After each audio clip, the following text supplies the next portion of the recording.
Maybe you've heard of something called Nvidia. It sounds like a prescription drug or maybe an African country, but it's actually a company based in California that's now worth more than all of China's stock market. It's the size of Canada's entire economy. Now, in a different era, obtaining this kind of growth meant making a massively popular and instantly recognizable consumer-facing product like Windows 95 or Amazon.com or the iPhone. But Nvidia's growth didn't come from making a computer or a popular website or anything like that. Instead, Nvidia's growth came from making artificial intelligence chips that power the brains of computers and many popular websites. That's why Nvidia had a very good day on Wall Street on Wednesday. Their business, artificial intelligence, is one of the fastest growing industries in the history of humanity. Every major corporation is rushing to implement AI in all of their products as quickly as possible. And so this week, it was Google's turn. And the results were so disastrous and so fraught with consequences for the future of this country that no reasonable person can ignore them. Gemini is Google's name for an AI that you can download on your phone right now. It's also integrated into all of Google's web products, including Gmail and Google Search, which are used by hundreds of millions of people and businesses every day. And in this respect, Gemini is very different from existing AI products like ChatGPT or Bing's image creator. Pretty much everybody uses a Google product in one way or another. You know, if you have the internet and you use the internet, you use a Google product. Either you're using Google Search or Gmail, or you have an Android phone or something along those lines. And that means two things. One, Google has access to a lot more information than those other AI platforms. That's a built-in advantage. And two, whatever Google is doing with AI has significant implications for everybody on the planet. This is not a one-off experiment in some tech mogul's basement. This is an established company making established products that it's now implementing in its own AI at scale. Google has been hyping Gemini for months. They have a bunch of promotional videos about how they're going to revolutionize artificial intelligence. The Wall Street Journal has done multiple interviews with Google executives in which these executives insist that everybody at the company, including Google's co-founder, is deeply invested in making this product as good as it could possibly be. And then a couple of days ago, Gemini launched, and very quickly it became clear that among some other issues, Gemini essentially does not recognize the existence of white people, which is kind of concerning for what is destined to be, what probably already is, the most powerful AI on the planet. Now, even in historical contexts, it is practically impossible to get this product to serve up an image of somebody with white skin. And that's not an exaggeration. So here, for example, is how Gemini responded the other day when Frank Fleming, who's a writer for the Ben Key children's shows, asked Gemini to create an image of a pope. Now, you would think that, that would generate maybe an image of a white guy or two if you have even a passing knowledge of what popes have looked like over the years, over the centuries, over the millennia. And just spoiler on that, they have all been white. But that's not what Google's AI product apparently thinks. This is the image that it produced, and you can see it there. It looks like, they've got two popes, and one of them is M. Night Shyamalan, and the other one is Forrest Whitaker. So it's almost as if the AI has some sort of code saying, whatever you do, don't display a white person, considering there has never been a pope that has looked anything like either of those two, ever in 2,000 years. So is that what they've built into this code? Have they built into this very powerful AI that it has to ignore the fact that white people exist?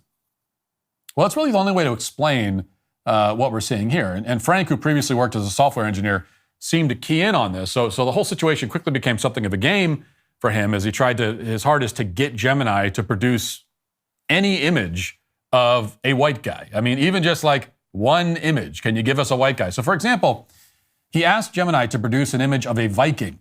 Okay, now this is a group of people who historically were not necessarily known for their commitment to diversity, equity, and inclusion. But here's what Gemini produced. And you can see it here. We've got a black Viking, a black female Viking.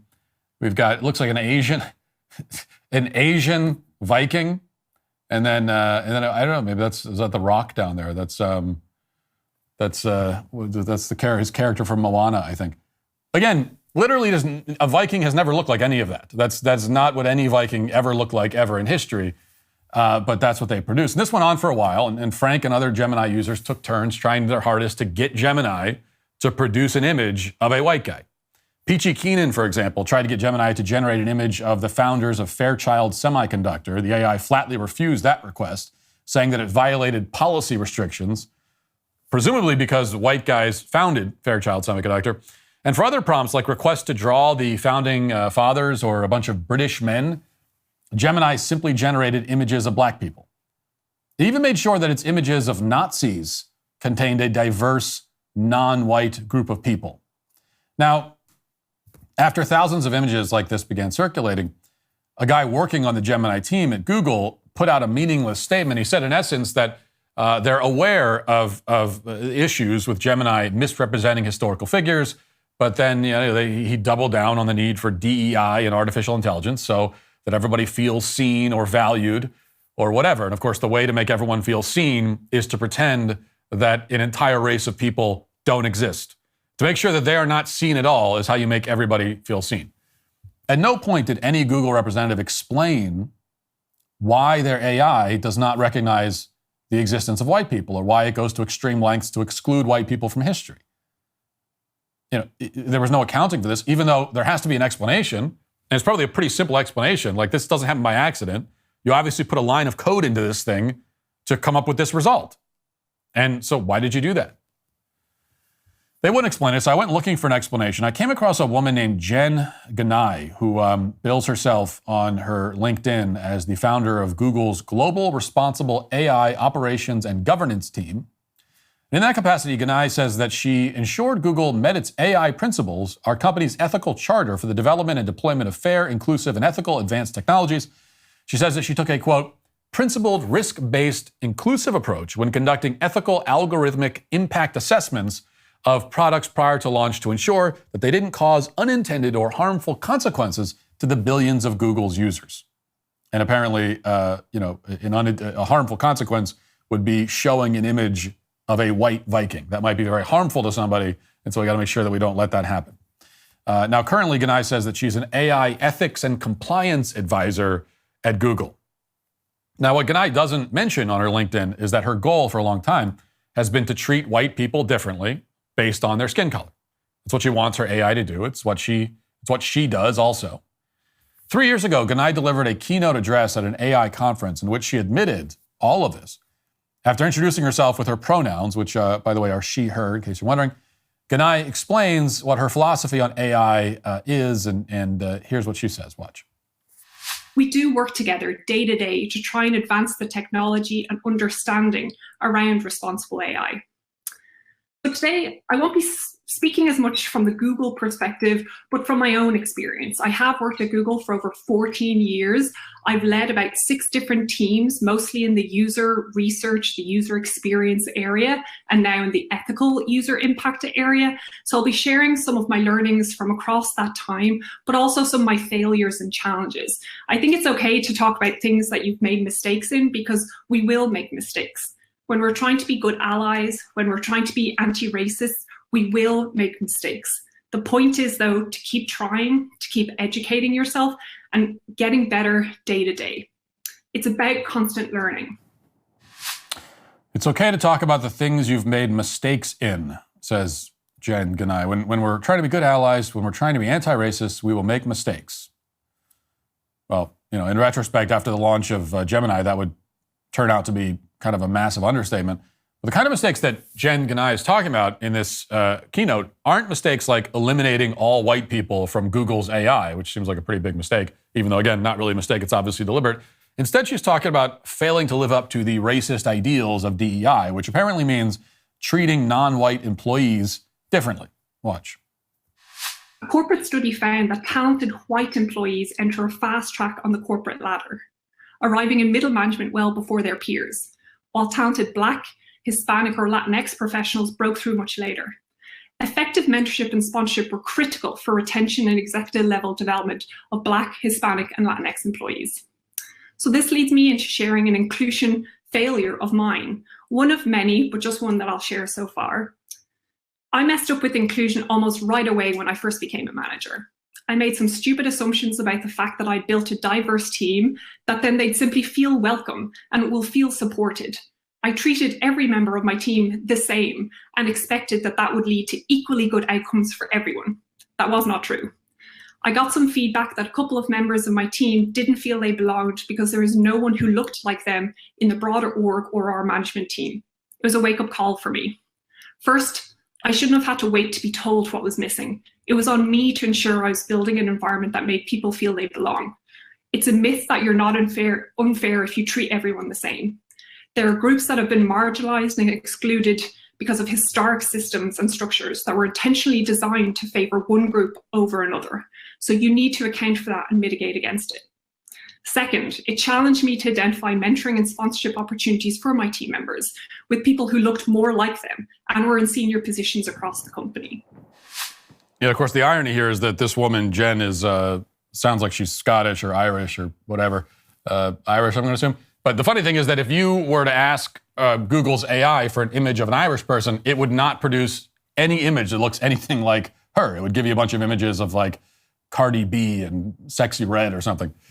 Sexy Red does have red hair, so like maybe she is Irish. This is the head of ethics of Google AI, a senior manager, saying that it's a bad idea to treat everyone the same, regardless of the color of their skin. She is explicitly rejecting this basic principle of morality. And instead, she says that she learned that she has to treat certain groups differently because of historic systems and structures. And therefore, she says those demographic groups are entitled to unique treatment and mentorship opportunities. Now, later in this address, she goes on to explain what equity means in her view. And this is where the things really kind of get hilarious to the extent that you can laugh at someone this low IQ and also, frankly, evil. Watch. Allyship involves the active steps to support and amplify the voice of members of marginalized groups in ways that they cannot do alone. In the workplace, this can involve many things, from being an active mentor or sponsor to those from historically marginalized communities, to managers of managers setting specific goals in hiring and growth for their teams to ensure fairness and equity of opportunity and outcomes for underrepresented populations. However, back to the point about language being very important, using the title of ally can also come across as othering. So I always state both the groups I'm a member of and support, as well as those that I'm a member of, more of a mentor and a sponsor of, to ensure that it doesn't look like that I'm othering others.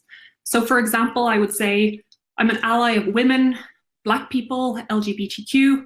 I want to say I'm a champion advocate of all of these groups, not that I'm outside or exclusionary of them.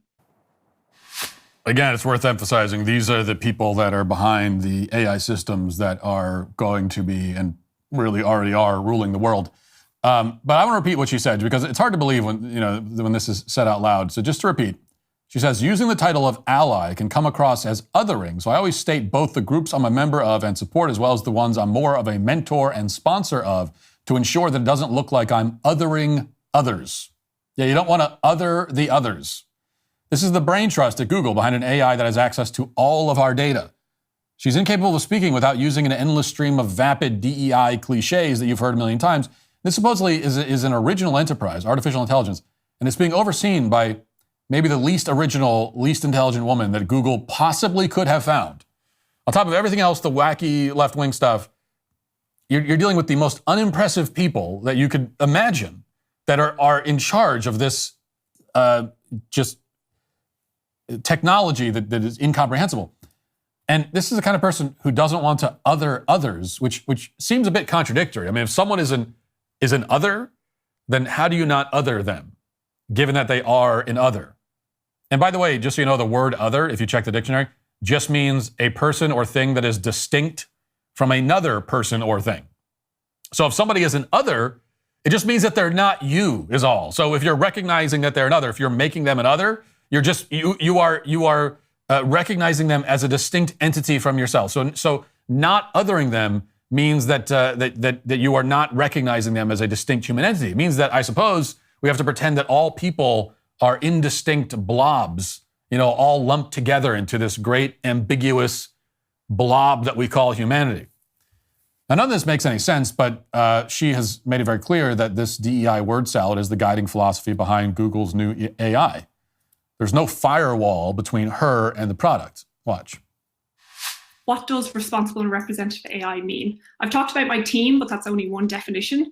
So for us, it means taking deliberate steps to ensure that the advanced technologies that we develop and deploy lead to a positive impact on individuals and society more broadly.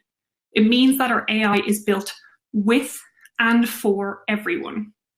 We can't just assume noble goals and good intent prevent or solve ethical issues. Instead, we need to deliberately build teams and build structures that hold us accountable to more ethical outcomes, which for us, the ethical outcomes in Google will be defined as our AI principles, which I discussed earlier. Now, it's easy to point and laugh at imbeciles like this and the products that Google has created. On some level, it's genuinely hilarious that an AI product can be so useless that it can't generate images of white people, even white historical figures. It's also amusing in a way that Gemini is so unsubtle and ham-fisted that it straight up refuses to answer questions about, for example, atrocities committed by communist governments, or as someone else asked about the Zoom exploits of CNN commentator Jeffrey Toobin, wouldn't answer that question. But the truth remains that the people behind Gemini have extraordinary power. I mean, this debacle makes it very clear that the AI algorithms underlying products that millions of people actually use, like Google, are completely unreliable and worse. In fact, they're deliberately lying to us. They're downranking unapproved viewpoints and disfavored racial groups, and they're promoting the laziest possible brand of neo-Marxist ideology at every opportunity. And they're doing it also to influence the next presidential election, by the way. You might remember that after Donald Trump won in 2016, Breitbart posted leaked footage of Google executives grieving during an all-hands meeting. Let's watch that again. I certainly find this election deeply offensive, and I know many of you do too. It did feel like a ton of bricks dropped on my chest. What we all need right now is a hug. Can I move to Canada? Is there anything positive you see from this election result? Boy, that's a really tough one right now. Now, in other parts of the video, they go on to say that the election is the result of the people and voting and that they accept the results. But Google issued a statement saying the video, saying nothing was said at that meeting or any other meeting to suggest that any political bias ever influences the way we build or operate our products. To the contrary, our products are built for everyone. Sure it is. I find this election deeply offensive. We all need a hug, we're told. It was at this moment that Google decided that downranking conservative websites wasn't enough. In order to really influence elections, they decided they needed to develop an AI that will force-feed DEI and anti-white racism on everyone at every opportunity. Their only mistake, which is the same mistake they made in that video back in 2016, is that they were too obvious about their intentions. And now everybody knows exactly where Google stands. We have a pretty good idea what our future AI-driven dystopia will look like, or already does look like.